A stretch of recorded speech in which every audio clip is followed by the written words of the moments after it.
morning. Good morning, everyone. Happy Wednesday. All right. So, a really quick recap of yesterday. Hagrid got a dragon's egg and hatched the dragon in his tiny little wooden house. And Harry and Hermione helped Hagrid get rid of the dragon by giving it to Charlie, who's Ron's brother.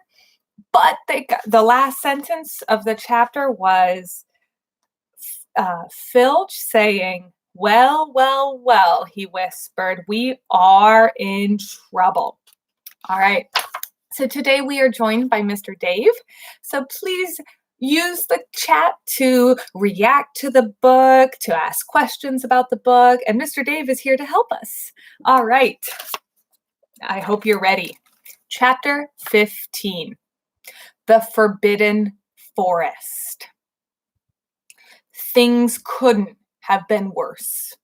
Filch took them down to Professor McGonagall's study on the first floor, where they sat and waited without saying a word to each other. Hermione was trembling. Excuses, alibis, and wild cover-up stories chased each other around Harry's brain, each one more feeble than the last. He couldn't see how they were going to get out of trouble this time. They were cornered. How could they have been so stupid to forget the cloak upstairs? There was no reason on earth that Professor McGonagall would accept them being out of bed and creeping around the school in the dead of night, let alone being up the tallest astronomy tower, which was out of bounds except for classes. Add Norbert and the invisibility cloak, and they might as well be packing their bags already. Had Harry thought things couldn't have been worse? Well, he was wrong. When Professor McGonagall appeared, she was leading Neville. Neville! Oh no! Harry! Neville burst out the moment he saw the other two. Sorry, guys, give me a second. There we go. Harry! Neville burst out the moment he saw the other two. "I was trying to find you to warn you.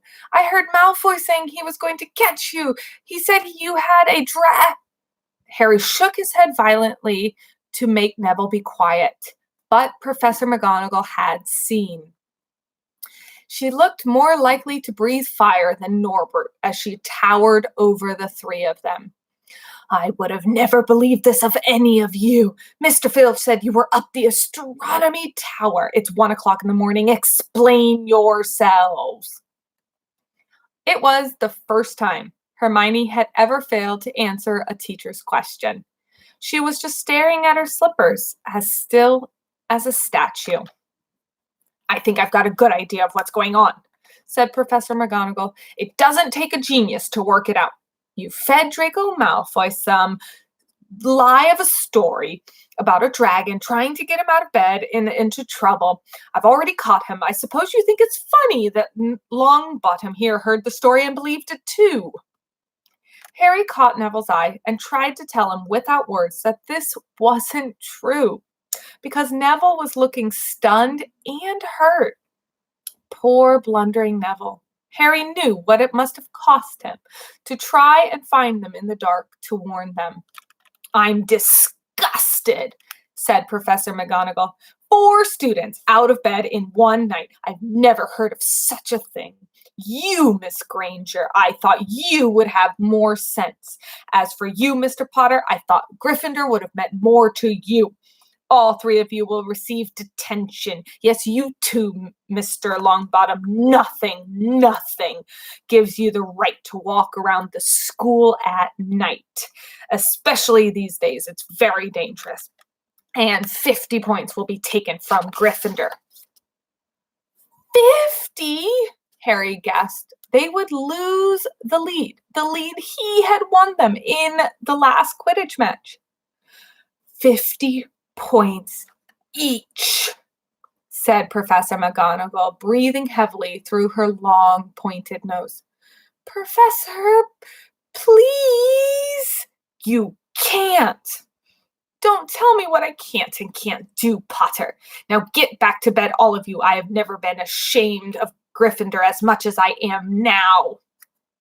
150 points lost. That put Gryffindor in last place. In one night, they had ruined any chance Gryffindor had for the House Cup. Harry felt as though the bottom had dropped out of his stomach. How could they ever make up for this? Harry didn't sleep all night. He could hear Neville sobbing into his pillow for what seemed like hours. Harry couldn't think of anything to say to comfort him. He knew Neville, like himself, was dreading the dawn. What would happen when the rest of Gryffindor found out what they had done? At first, Gryffindors passing the giant hourglass that recorded the house points the next day thought there had been a mistake. How could they suddenly have 150 points less than they did yesterday? And then the story started to spread. Harry Potter, the famous Harry Potter, their hero of 2 Quidditch matches, had lost them all the points. Him and a couple other stupid first years. From being one of the most popular and admired people in the school, Harry was suddenly one of the most hated. Even Ravenclaws and Hufflepuffs turned against him because everyone had longed to see Slytherin lose the House Cup. Everywhere Harry went, people pointed and didn't trouble to lower their voices as they insulted him. Slytherins, on the other hand, clapped as he walked past, whistling and cheering. "Thanks, Potter, we owe you one." Only Ron stood by him. "They'll forget this in a few weeks. Fred and George have lost loads of points in all the time they've been here, and people still like them. They've never lost 150 points in one go, though, have they?" said Harry miserably. "No," said Ron. It was a bit late to repair the damage, but Harry swore to himself not to meddle in things that were not his business from now on. He'd had it with sneaking around and playing spy. He felt so ashamed of himself that he went to Wood and offered to resign from the Quidditch team. "Resign?" Wood thundered. "What good will that do? How are we going to get points back if we don't win at Quidditch?" But even Quidditch had lost its fun. The rest of the team wouldn't speak to Harry during practice, and if they did have to speak to him, they called him the Seeker. Hermione and Neville were suffering too. They didn't have as bad a time as Harry because they weren't as well known, but nobody would speak to them either. Hermione had stopped drawing attention to herself in class, keeping her head down and working in silence. Harry was almost glad that the exams weren't far away. All the studying he had to do kept his mind off his misery. Ron and Hermione kept to themselves, working late into the night, trying to remember the ingredients in complicated potions, learning charms and spells by heart, memorizing the dates of magical discoveries and goblin rebellions. Then, about a week before exams were due to start, Harry's new resolution not to interfere in anything that didn't concern him was put to an unexpected test. Walking back from the library on his own one afternoon, he heard somebody whispering from a classroom up ahead. As he drew closer, he heard Quirrell's voice. "No, no, not again, please." It sounded as though someone was threatening him. Harry moved closer. All right, he heard Quirrell sob. Next second, Quirrell came hurrying out of the classroom, straightening his turban. He was pale and looked as if he was about to cry. He strode out of sight. Harry didn't think Quirrell had even noticed him. He waited until Quirrell's footsteps had disappeared, then peered into the classroom. It was empty, but a door stood ajar at the other end. Harry was halfway towards it before he remembered he had promised not to meddle. All the same, he would have gambled 12 Sorcerer's Stones that Snape had just left the room. And from what Harry had just heard, Snape would be walking with a new spring in his step. Quirrell seemed to have given in at last. Harry went back to the library where Hermione was testing Ron on astronomy. He told them what he had heard. "Snape's done it," said Ron. "If Quirrell told him how to break his anti-dark force spell." "Oh, but they're still Fluffy," said Hermione.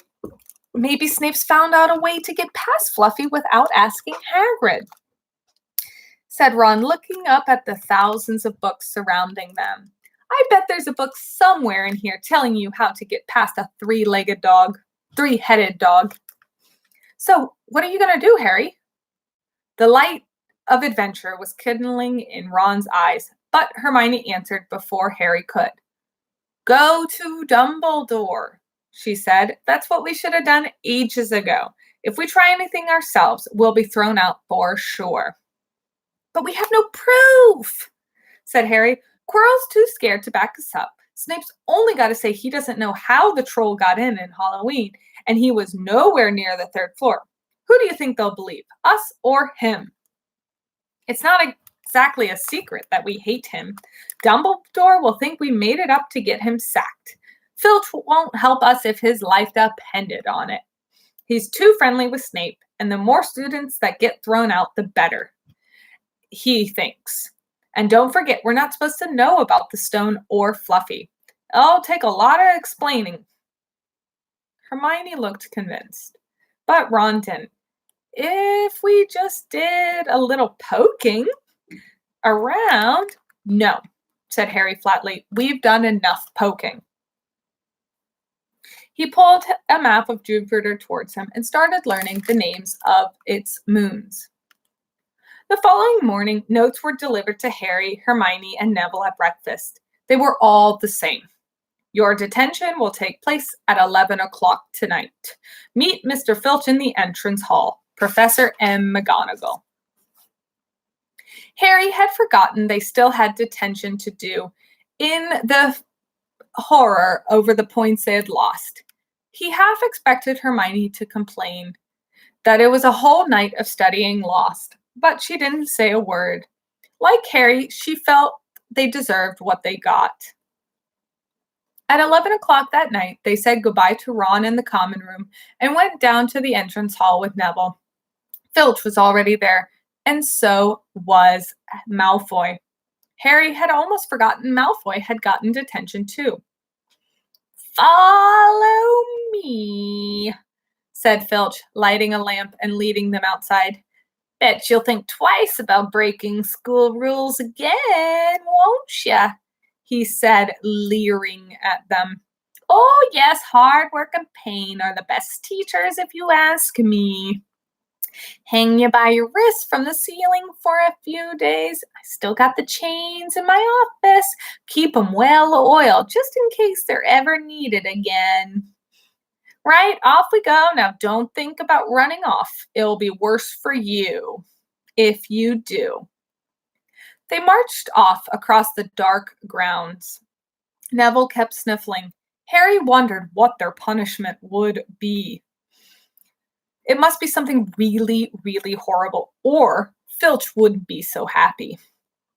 The moon was bright, but the clouds scuttled across it, it kept throwing them into darkness. Ahead, Harry could see the lighted windows of Hagrid's hut, and then they heard a distant shout. "Is that you, Filch? Hurry up, I want to get started." Harry's heart rose. If they were going to be working with Hagrid, it wouldn't be so bad. His relief must have shown on his face, because Filch said, "Oh, I think you'll be enjoying yourself. You think so? You think you'll be enjoying yourself with that oaf? Well, think again, boy. It's into the forest you go, and if I'm much mistaken, you won't come out in one piece." At this, Neville let out a little moan, and Malfoy stopped dead in his tracks. "The forest?" he repeated, and his voice didn't sound so cool as usual. We can't go in there. There's all sorts of things. Werewolves, I mean. Neville clutched the sleeve of Harry's robe and made a choking sound. That's your problem, isn't it? Said Filch, his voice cracking with glee. Should have thought about werewolves before you got in trouble, shouldn't you? Hagrid came striding towards them out of the dark, Fang at his heel. He was carrying his large crossbow, and a quiver of arrows hung over his shoulder. About time, he said. I've been waiting for half an hour already. All right, Harry, Hermione? You shouldn't be too friendly with them, said Filch coldly. They're here to be punished, Hagrid, after all. Is that why you're late? Said Hagrid, frowning at Filch. Been lecturing them? Not your place to do that. You done your bit. I'll take over from here. I'll be back at dawn, said Filch. For what's left of them, he added nastily, and turned and started back towards the castle, his lamp bobbing away in the darkness. Malfoy now turned to Hagrid. I'm not going into the forest, he said, and Harry was pleased to hear a note of panic on his voice. You will if you want to stay at Hogwarts, said Hagrid fiercely. You done wrong and now you got to pay for it. But that's servant stuff, not for students to do. I thought we would be copying lines or something. If my father knew about this, he'd tell you that's the way it goes at Hogwarts, said Hagrid. Copying lines, what good does that do for anyone? You'll be doing something useful or you'll get out. If you think your father would rather you be expelled, then go off to the castle. Go. Malfoy didn't move. He looked at Hagrid furiously, then dropped his gaze. Right then, said Hagrid, listen carefully, because it's dangerous about what we're going to do. And I don't want anyone taking any unnecessary risks. Follow me here for a moment. He led them to the very edge of the forest. Holding his lamp up, he pointed down at a narrow, winding earth track that disappeared into the thick, black trees. A light breeze lifted their hair as they looked into the forest. Look there, said Hagrid. See that stuff shining on the ground? Silvery stuff? That's unicorn blood. There's a unicorn in here. Been hurt something real bad. This is the second time this week. I found one dead last Wednesday. We've been trying to find this poor thing. We might have to put it out of its misery. And what if whatever hurt the unicorn finds us first, said Malfoy, unable to keep the fear out of his voice. There ain't nothing that lives in the forest that'll hurt you if you're with me or Fang, said Hagrid, and keep to the path. Right now, we're going to split into two parties. One will follow the trail in a different direction. There's blood all over the place. Must have been staggering all over last night. I want Fang, said Malfoy quickly, looking at Fang's long teeth. All right, but I warn you, he's a coward, said Hagrid. So me, Harry, and Hermione will go one way. Draco, Neville, and Fang will go the other. Now, if any of us find the unicorn, we'll send up green sparks, right? Get your wands out, practice now. And if one of you gets in trouble, send up red sparks, and we'll come and find you. So be careful. Let's go. The forest was black and silent. A little way in, they reached a fork in the earthy path, and Harry, Hermione, and Hagrid took the left, while Malfoy, Neville, and Fang took the right. They walked in silence, their eyes on the ground. Every now and then, a ray of moonlight through the branches above lit a spot of silvery blue blood on the fallen leaves. Harry looked at Hagrid, very worried. Could a werewolf be killing the unicorns? Harry asked. Not fast enough, said Hagrid. It ain't easy to catch a creature like a unicorn. They're powerful magic. I never knew one to be hurt before. They walked past a mossy tree stump. Harry could hear running water. There must be a stream nearby.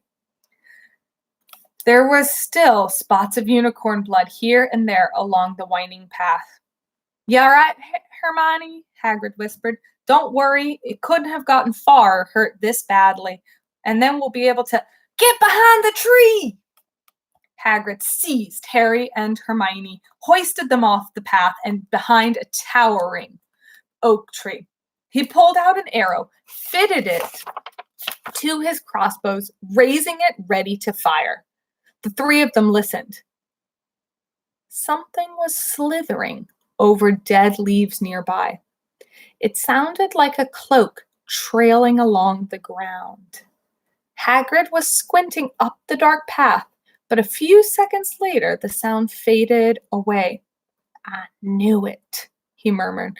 "There's something in here that shouldn't be." "A werewolf?" Harry suggested.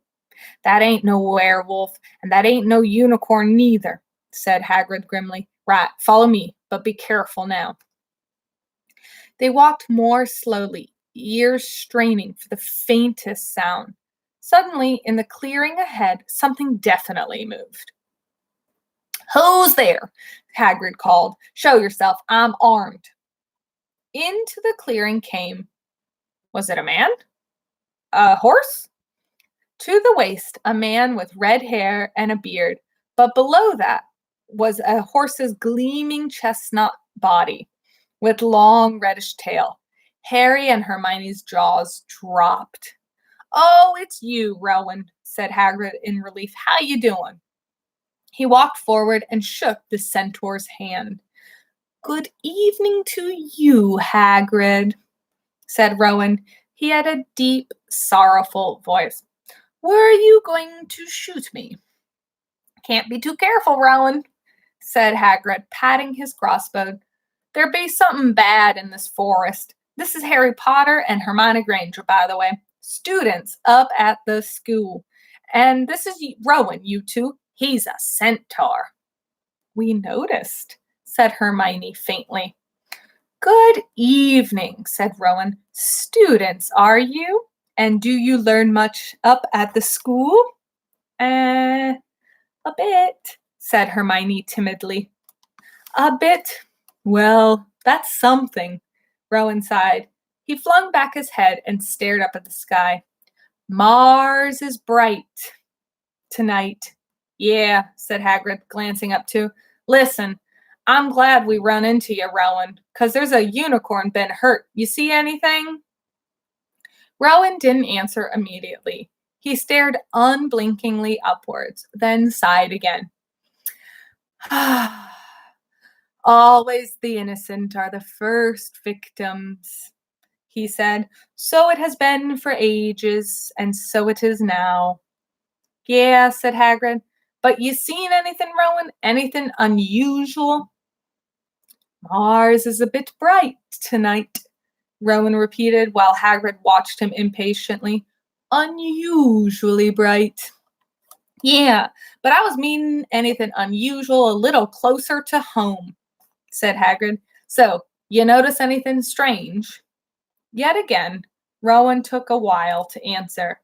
At last he said, "The forest hides many secrets."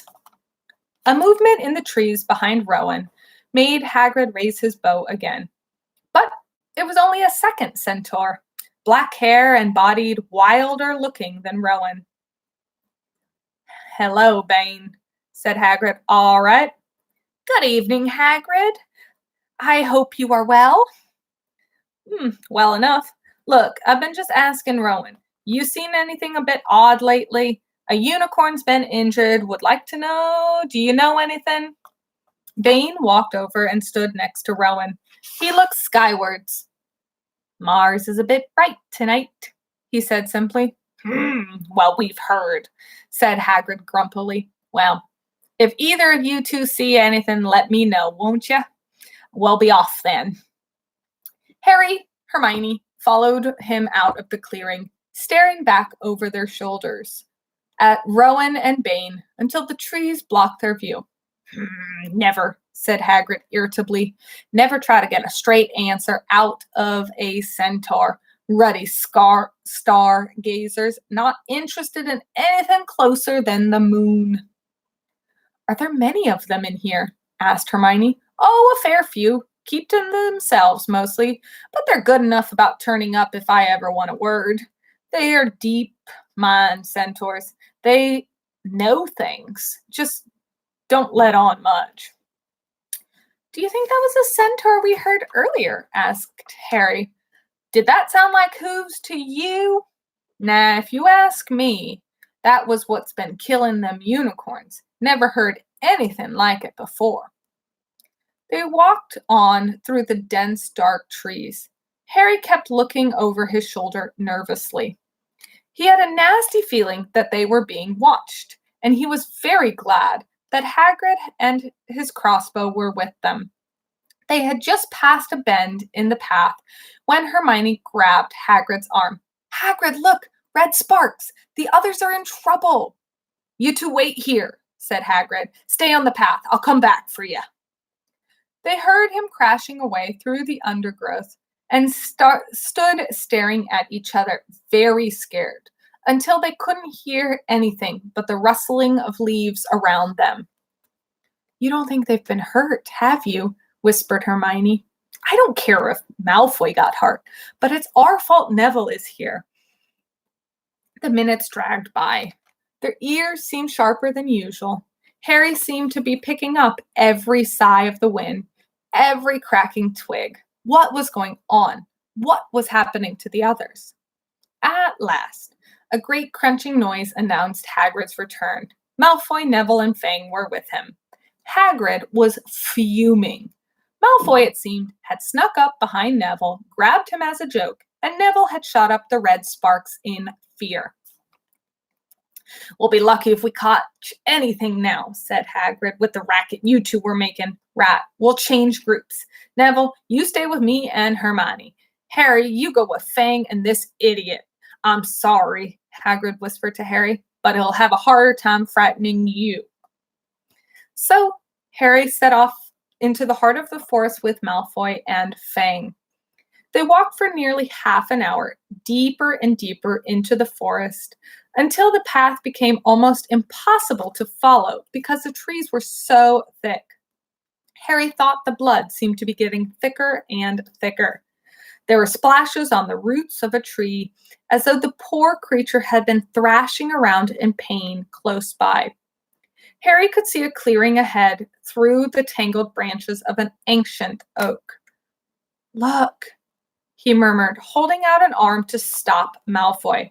Something bright white was gleaming on the ground. They inched closer. It was a unicorn, and it was dead. Harry had never seen anything so beautiful and so sad. Its long, slender legs were stuck out at odd angles where it had fallen, and its mane was spread out pearly white on the dark leaves. Harry had taken one step towards it when a slithering sound made him freeze where he stood. A bush on the edge of the clearing quivered. Then, out of the shadows, a hooded figure came crawling across the ground like some stalked beast. Harry, Malfoy, and Fang stood transfixed. The cloaked figure reached the unicorn, lowered its head over the wound in the animal's side, and began to drink its blood. Ah! Malfoy let out a terrible scream and bolted. So did Fang. The hooded creature raised its head, looked right at Harry. Unicorn blood was dripping down its front. It got to its feet and came swiftly towards Harry. He couldn't move in fear. Then a pain, like he had never felt before, pierced his head. It was as though his scar was on fire. Half blinded, he staggered backwards. He heard hooves behind him galloping, and something jumped clear over Harry, charged at the figure. The pain in Harry's head was so bad he fell to his knees. It took a minute or two to pass. When he looked up, the figure was gone. A centaur was standing over him. The figure was not Rowan or Bane. This one looked younger. He had white blonde hair and a pimento body. Are you all right? said the centaur, pulling Harry to his feet. Yes, thank you. What was that? The centaur didn't answer. He had astonishing blue eyes, like pale sapphires. He looked carefully at Harry, his eyes lingering on the scar that stood out, livid on Harry's forehead. You are the Potter boy, he said. You had better get back to Hagrid. The forest is not safe at a time like this, especially for you. Can you ride? It will be quicker this way. My name is Firenze, he added as he lowered his front legs so Harry could clamber onto his back. There was a sudden sound of more galloping from the other side of the clearing. Rowan and Bane came bursting through the trees, their flanks heavy and sweaty. Firenze! Bane thundered. What are you doing? You have a human on your back. Have you no shame? Do you realize who this is? Said Firenze. This is the Potter boy. The quicker he leaves the forest, the better. What have you been telling him? Growled Bane. Remember, Firenze, we have sworn not to set ourselves against the heavens. Have you not read what is to come in the planets? Rowan pawed the ground nervously. I'm sure Firenze thought he was acting in the best, he said in a gloomy voice. Bane kicked his back legs in anger. For the best! What does this have to do for us? Centaurs are concerned with what is foretold. It is not our business to run around like donkeys after stray humans in our forest. Firenze suddenly reared onto his hind legs in anger, so that Harry had to grab onto his shoulders to stay on. Did you not see that unicorn? Firenze bellowed at Blaine. Do you not understand why it was killed? Or have the planets not let you into that secret? I myself set myself against what is lurking in this forest, Bane, and yes, with humans if I must. And Firenze whisked around, with Harry clutching on as best as he could, as they plunged into the trees, leaving Rowan and Bane behind them. Harry didn't have a clue what was going on. Why is Bane so angry? He said. What was that thing that you saved me from? They slowed down and walked through the forest in quiet for a while. Finally, Firenze said, Harry Potter, do you know what unicorn blood is used for? No, said Harry, startled by the odd question. We only use the horse and tail in potions. That is because it is a monstrous thing to slay a unicorn, said Firenze. Only one who has nothing to lose and everything to gain would commit such a crime. The blood of a unicorn will keep you alive, even if you are an inch from death, but at a terrible price.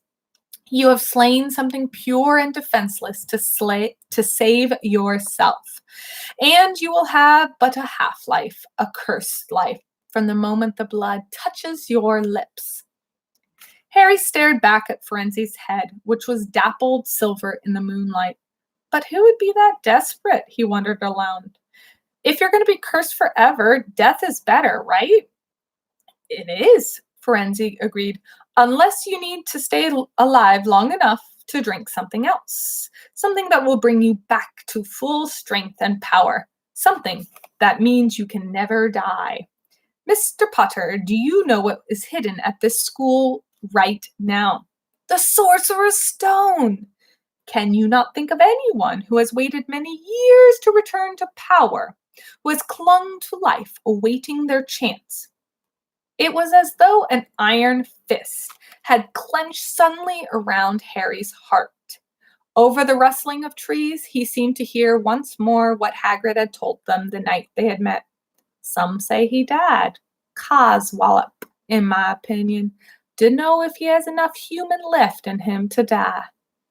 Do you mean, Harry croaked, that was Harry! Harry, are you all right?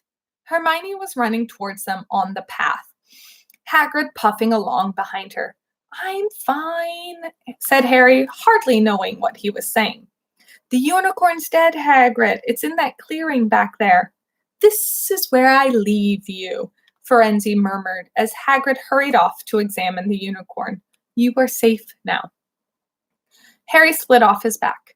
Good luck, Harry Potter, said Frenzy.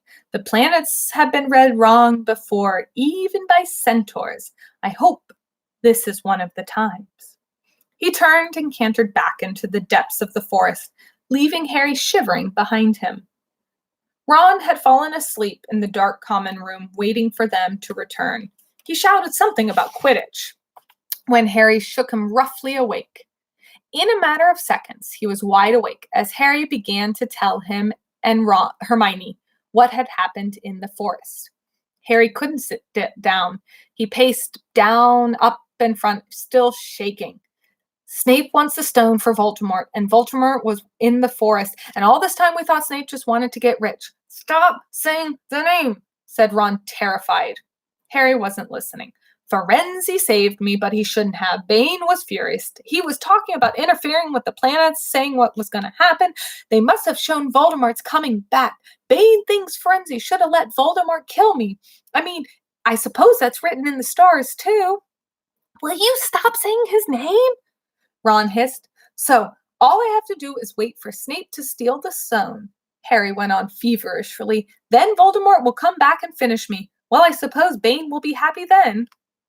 Hermione looked very frightened, but she had one word of comfort. Harry, everyone says Dumbledore is the only one you-know-who was ever afraid of. With Dumbledore around, you-know-who won't be able to touch you. Anyway, who says centaurs are right? It sounds like fortune-telling to me. And Professor McGonagall says that's a very imprecise branch of magic. The sky had turned light before they had stopped talking. They went to bed exhausted, their throats sore. But the night surprises weren't over yet. When Harry pulled back his sheets, he found his invisibility cloak folded neatly underneath them. There was a note pinned to it. Just the chapter. Please join me tomorrow for chapter 16. I'll see you later. Bye.